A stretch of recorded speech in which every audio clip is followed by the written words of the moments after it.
In a shocking revelation that's causing waves in the poker community, Bryn Kenney just dropped a bombshell about poker legend Phil Hellmuth's status as the World Series of Poker's greatest player. You won't believe what was said about the poker brat's overall skills at the table.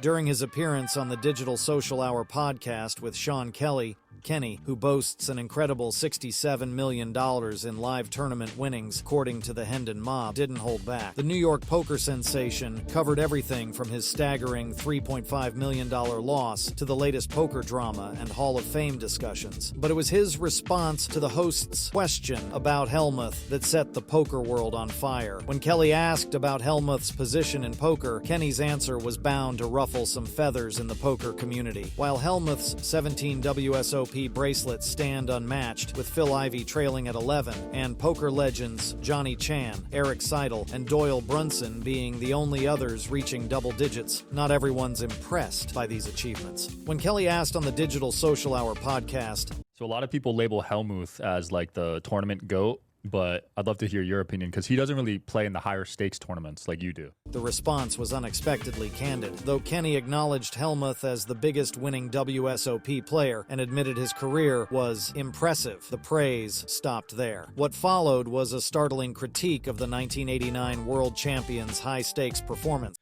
He's played some high rollers and hasn't really fared very well in them. And, I think when you think about who are the best players in poker, if you're not competing at the highest level, you can't really be in contention for it. It's almost like you could be the head of some subcategory that exists somewhere else. Right, like a casual tournament. Yeah, like, WSOP. He's number one in WSOP. Right. In a stunning comparison, Kenny suggested relegating Hellmuth to the head of some subcategory, questioning his ability to compete in small fields with the best players. If you're playing against mostly amateur players at the World Series, you're great at beating the amateur players. It's like you could be the king of AAA, Kenny said. This comparison hits hard, as while AAA sits just below Major League Baseball, the World Series of Poker stands as poker's equivalent to baseball's World Series, or the NFL's Super Bowl in terms of prestige. Hellmuth's journey to poker immortality began with his youngest ever main event victory in 1989, when he was just 24 years old. The poker brat claimed victory against Johnny Chan in a historic heads-up battle worth $755,000, a far cry from today's multi-million-dollar payouts. Fast forward to the modern era, where Kenny's typical high roller events come with eye-watering buy-ins of $100,000 or more, dwarfing the $10,000 WSOP main event entry fee. The stark contrast between eras becomes even clearer when you consider Hellmuth's 2007 WSOP Europe main event victory earned him $2.2 million, while Kenny's single largest cash came from the 2019 Triton Million charity event, where he won a staggering $16.8 million. Yet, poker pros argue it's not just about the money, it's about consistently outplaying the competition, whether it's against a field of 8,000 players in the WSOP main event, or 30 elite players in a super high roller. Hellmuth wasn't about to let Kenny's bold statements on the Digital Social Hour podcast go unchallenged. Hellmuth tweeted, "To me, the WSOP is the big leagues. Always has been, always will be. It's aggravating to me when people lie about me and my legacy. For the record, I am winning over $1.5 million in high rollers. Easy to confirm this on Hendon Mob. You said I wouldn't play you heads up? Where were you when I challenged the entire world to a $1.6 million heads up challenge on high stakes duel?" Dan Jungleman Cates stepped into the heated debate to defend the poker brat after Bryn Kenny's controversial comments. Cates addressed the ongoing dispute between Kenny and Hellmuth. He started by suggesting both players might be overestimating themselves. What I thought was fair, actually, was to knock down both of them a little bit by saying they're both a little bit full of shit, which I believe is 100% fair. I find it ironic that Bryn Kenny is saying he's the best in the world for actually what is relatively less of an achievement than what Phil Hellmuth has done, Kate said, comparing Hellmuth's WSOP bracelet record to Kenny's Hendon Mob stats.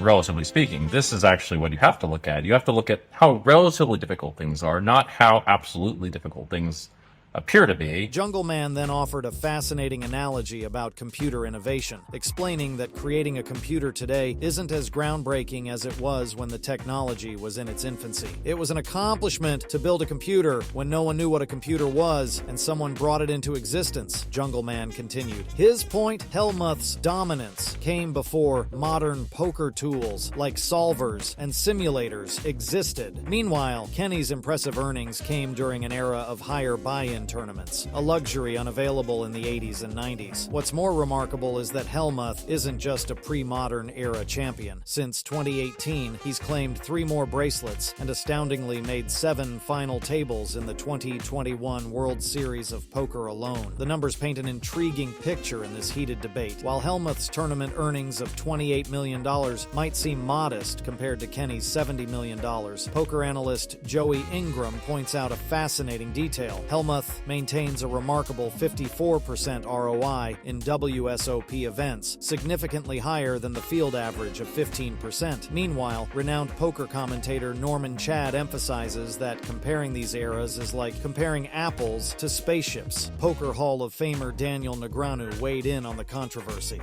noting that Hellmuth's ability to adapt and still win bracelets in 3 different decades speaks volumes about his skill. The statistics show Hellmuth cashing in 25% of all WSOP events he's entered since 1988, while Kenny's focus on high roller events means he plays against smaller but more elite fields with an impressive 35% cash rate in tournaments with a buy-ins over $25,000. These numbers tell different stories of excellence, making the debate even more complex.